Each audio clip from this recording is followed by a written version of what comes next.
Hello, everyone, and welcome to What Do You Believe? And I'm happy and excited that you guys are watching. Our information is on the screen. Feel free to email us or send any comments or questions.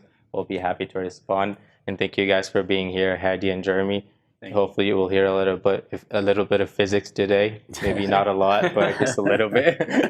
And we're happy to have you, Dr. Nagy Eskandar. Thank you. Dr. Nagy Eskandar is a medical doctor and he's the fellow of the Royal College of Surgeons of England. He practiced surgery for 25 years and he also wrote a book about creation under the microscope. We're happy and delighted to have you, Doctor. Thank you, David. I'm delighted to be here. We've been talking about astronomy. We've been talking more specifically about the miracle of the Big Bang Theory. Exactly. So let's keep going. That's a good terminology, really, Right. because they believe the whole laws of physics has to be suspended in the singularity for the Big Bang to start.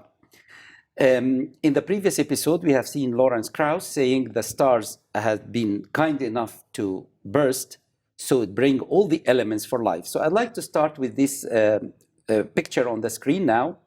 And it starts as according to the evolution theory of the universe and of the life on Earth, by all these elements coming to Earth. How they came and being in the right balance and all of that, that's another big issue, really. But they believe these elements interacted with each other by chance and formed life in the sea. And we start by the fish here. And then the amphibians, that they can live in water and live on Earth. And then the reptiles. And the reptiles became the dinosaurs and other reptiles. And then the reptiles started to fly. And then we have the creeping animals, and we have the common ancestor for apes and humans, and walking in four, and then standing, and then be able to be balanced, and then the Homo sapiens at the top. Walking in four is completely different from walking on two. The joints has to change. The skull position has to change. There is something called Foramen Magnum. That's where the spinal cord starts from the brain down. This is vertical in our body. But if an animal looking forward, the Foramen Magnum is more horizontal. So what is the information to change that? And then what is the information to change the joints of the hip and the knee and the ankle and form the foot with 3-point fixation in order to have the balance? And the development of the cerebellum and the development of the inner ear to be able to balance us. You know, people who had infection in the inner ear, that everything is rotating and all of that.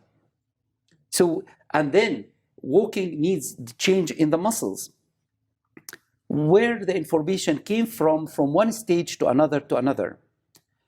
And in a previous episode, we discussed the March of Progress, which is very famous picture or drawing in 1965. And it gives the impression that these things happened very smoothly. But actually, the text on the article says it is a very complicated thing, like a tree. It's not this linear progress. And unfortunately, in most of the museum, you find this linear progress, which is not scientific, according to evolutionists, actually. And then you find it on T-shirts and on cards and on all biology books nearly. So we have to examine these things. We have to think. Because, as we said in the beginning of our programs, examine everything and hold into the truth. That was the Apostle Paul said to the church in Thessalonica. So let us watch this film together.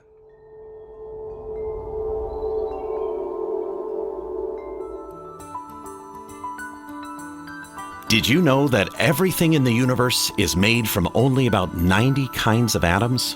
But those 90 kinds of atoms can combine into millions of substances, each with its own amazing properties. Consider the carbon atom.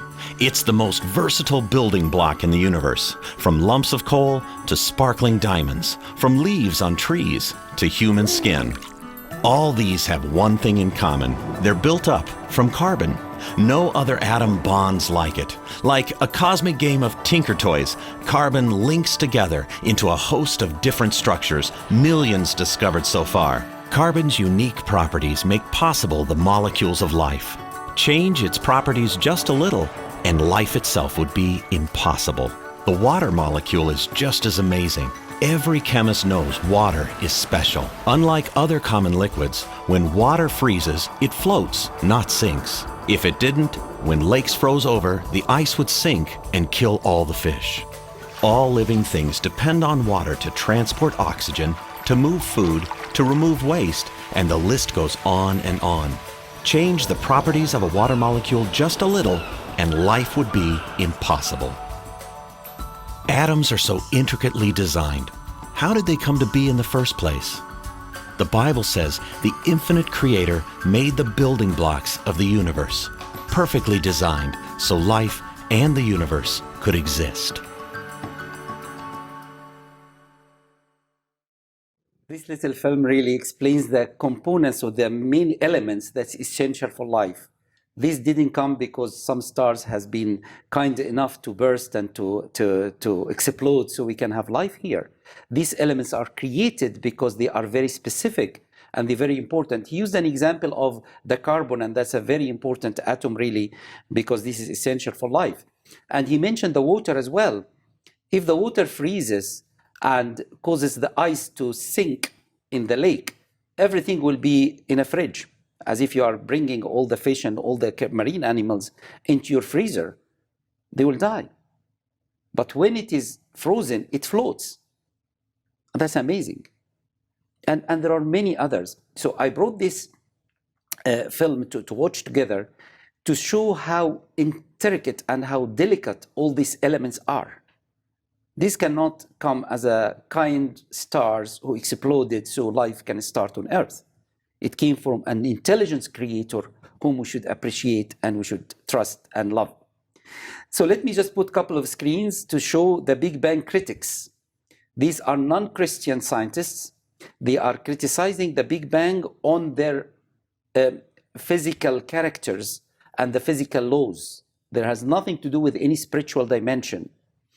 So we have one saying, why only one Big Bang? The Scientific America in 1992. Why not many Big Bangs happening? Then another one, challenge for the Big Bang, and that's New Scientist. And then we have Big Bang not yet dead, but it is in decline, because there are some theories against it. The list goes on. So another, down with the Big Bang. It's coming down, and that's in Nature, and that's volume 34 as we put on the screen here. And then not with a bang, never came with a bang, and that's in Sciences, and we put the reference. And then Big Bang under fire, that's the Times, and we have the reference here. So there are scientists who are not Christians criticizing the Big Bang. We sometimes as Christians get frightened, oh, the Big Bang is the most common idea now about cosmology, so we have to accept it, otherwise we'll be really behind time.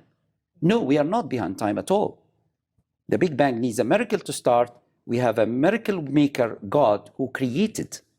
And that's a completely different understanding. Let me just put this quote from Steven Weinberg. You may have noticed that despite all these brave words that he has said, I have not explained the origin of the universe.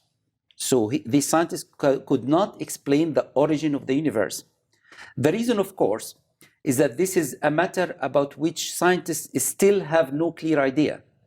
So the real scientists have no clear idea at the beginning of the universe. We sometimes from the media and the newspapers and magazines think, oh, they are really confident that they have sorted it out. They haven't. But also in like classrooms of universities, so it's not just about media or just people randomly talking about it. That's what we basically get taught. Like if you agree that in the classroom, if you don't believe in the Big Bang, if you don't believe in evolution, then you're against science. Exactly, and that's a wrong way of teaching. Teaching is giving us the ability to think. This is dictatorship really in teaching. They're teaching this is what it is, and you have to accept that, otherwise you are ignorant. No, there are lots of issues we need to discuss. And I hope as well, the method of teaching will be different. I encourage everybody to study the Big Bang and evolution, really. I do encourage them to do that. But to think and discuss the assumptions, discuss the mechanisms, that'd be great.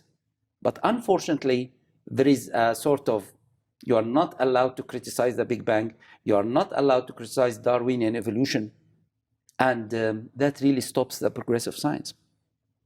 So these scientists say, it may be that we shall never know. So he said, we are not certain at the moment, and he's saying, we probably will never know.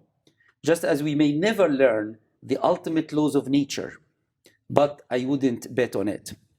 So he doesn't know. So that is the state of the science as we understand it now. They don't know. There are assumptions and there are calculations reaching to 13.8 billion. Study that in detail, please.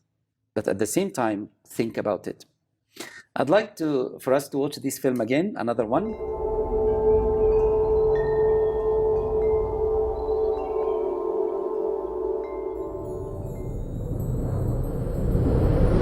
We must obey laws, but so do galaxies. In fact, every particle, every organism, every planet, every galaxy follows fine-tuned laws. The most basic are the laws of logic. Imagine, for example, a universe without the law of non-contradiction. Then something could be both true and false at the same time. What kind of universe would that be? We can hardly imagine an orderly universe based on anything but the laws of logic. Then, built upon the laws of logic are the laws of mathematics, and the universe obeys these laws as well. Can you imagine a universe where you couldn't count? Built upon the laws of mathematics are the laws of physics, rules of light, energy, gravity, motion, and those laws are foundational to laws of chemistry and the laws of biology. The laws of the universe are woven together in an unseen tapestry, which must be just exactly right to make life possible. If the universe started by accident, why should there be any laws at all, let alone a tapestry of laws perfectly suited for life? Where did these laws come from? Newton, Kepler, and other founders of modern science assumed there are laws because God rules the universe. The Bible says that God upholds all things by the word of his power. The laws of the universe come from God, and his word is the tapestry that holds the laws together. I like this little clip very much, really, because it explains there are fine-tuned laws operating in our life here. And for a law to exist, there is a lawgiver. And that is fine-tuned in all the aspects. Imagine if the earth is suitable for everything except the temperature, for example. It's too cold. All the other parameters are in place. There will be no life at all. Imagine if everything okay, but the level of oxygen is too high or too low. For all of that to happen by chance, you need massive amount of faith to believe in that. But to understand that God created, that makes more sense. Doctor, if you don't mind, we'll take a short break. Sure. Don't go anywhere. We'll be right back.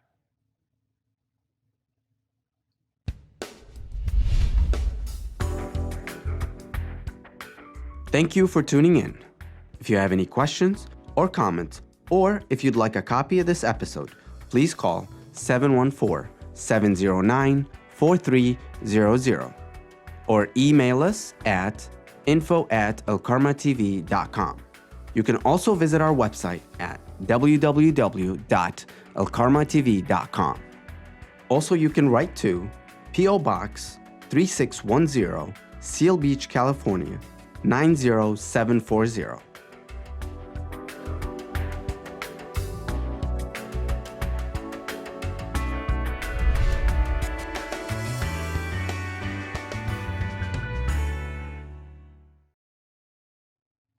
Welcome back to What Do You Believe? Doctor, apparently everything is so precise. If the oxygen level change, we can't live. If it gets too cold, if it gets too hot. Absolutely. So how can we explain all these precisions from the miracle of the Big Bang Theory? Yeah, if you start with the Bible, that's more logical because God created everything, balanced everything, created food for man and animals and birds before he created man and animals and birds. That makes sense. But if you come with the Big Bang, chance and time and laws of nature, you won't have all this precision at all. And it all just depends on chance. So they came with the idea of multiverses. It's not only universe that is orderly and we live in. They say multiverse as if there is a machine. There is no machine, obviously. But as if there is a machine producing billions of universes. One of them, by chance, will be fine-tuned. That needs massive amount of faith, really. I don't have enough faith to believe in that theory, really. So let me show you what happened in science sometimes. In this, on the screen here, Colton Arp saying, scientists, particularly at the most prestigious institutions, regularly suppress and ridicule findings which contradict their current theories and assumptions. Astronomers now feel compelled to fit the observation to the theory and not vice versa. So even if a scientist finds some findings which are against the Big Bang, they suppress this information. So we thank God for scientists, and we are not saying they are corrupt or anything like that. This is not the attitude at all we are taking, not at all. But we say they start with bias. So they have a model and they want to fit all their findings into the model. So the billion, we'll see on the screen now, the billions of years age of universe is not a fact. It is an assumption. It is interpretation of some observation based on naturalistic assumptions. And the age keep changing, and it will keep changing again and again. So let me just give you a few examples. Most estimates in recent years have ranged between 10 billion and 15 billion. So there's for the Big Bang? Or? Yeah, for the Big Bang. So there is different 5 billion, and the billion is 1,000 million. That's not accurate science. That's not precision. This is a massive range. In 2002, data supplied by the Hubble Space Telescope led to an apparently refined estimate of 13 billion to 14 billion. So that is the refined knowledge now, 13 to 14 billion. 100,000 years difference between this precise, accurate assessment of the age of the universe. I think there is a problem here. Then, keeps going.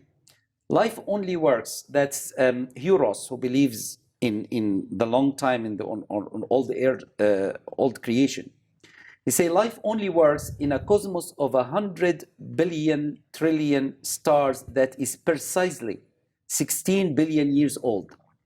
This is the narrow window of time in which life is possible.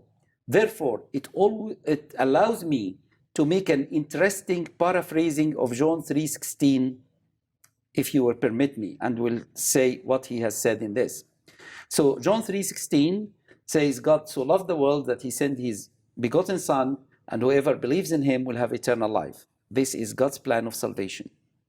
And according to Hugh Ross, who's an astronomer, and he says, life is precisely available if the universe is 16 billion years. Now, nobody believes it is 16 billion years at all. They believe 13.8 billion. So he said, precisely 16 billion years. And then he paraphrased John 3:16, saying, for God so loved the human race that he went to the expense of building 100 billion trillion stars and carefully shaped and crafted them for 16 billion years. So God took 16 billion years. God doesn't need time to create. But according to Hugh Ross, 16 billion years, so that at this brief moment in time, we could all have a nice place to live. And he said that is in a framework of 16 billion years. The scientists now don't believe in the 16 billion, they believe in 13.8. So where is Hugh Ross in this? Doctor, why is that? Why is it 16 billion? That's his assessment of the universe at the time he wrote this statement, because the range was between 15 billion to 20 billion. So he's an astronomer, and he made to calculation, it is precisely 16 billion. That's what he wrote. And he said it's only with 16 billion years of God crafting the universe that makes life available on Earth. So he said God loved the world, so he made the universe over this period of time for us to live. Now nobody believes it is 16 billion. So where his statement stands. Again, it goes again. I will not just read all of this again. I'm just putting another slide to say 13.4 billion years, and it keeps changing all the time. And let me just summarize them in this one slide. Age of the universe. Hugh Ross and secular experts. Hugh Ross say in 1996, it is precisely 16 billion years. And in 1998, it is 13.7 to 17 billion years. And in 2008, it is 13.73 billion years, minimum and maximum for human life. And then in 2001, it is 12.4 to 14.4 billion years. In 2003, 11.2 to 20 billion years. And 2013, 13.761 to 13.835. That's more accurate now, according to them. Then in 2015, 13.778 to 13.82. These are estimates, and you see the range is massive. And even for the concise figures, the difference are millions. So we have to understand that the Big Bang is based on assumptions. Let me just quickly talk about the magnetic field that surrounds the Earth, because that's very important. Because the magnetic field protects the Earth from the massive X-rays in the universe. If there is no magnetic field, all these X-rays will come and kill all of us. This magnetic field is decaying every 1400 years. If the Earth really is the Earth, they believe it's 4.5 billion years.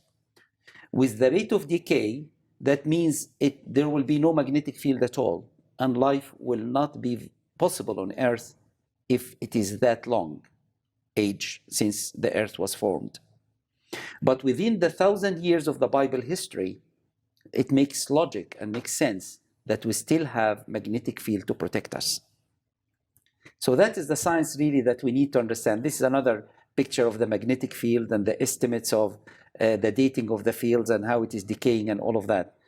Too difficult to explain, but the idea is the magnetic field is decaying.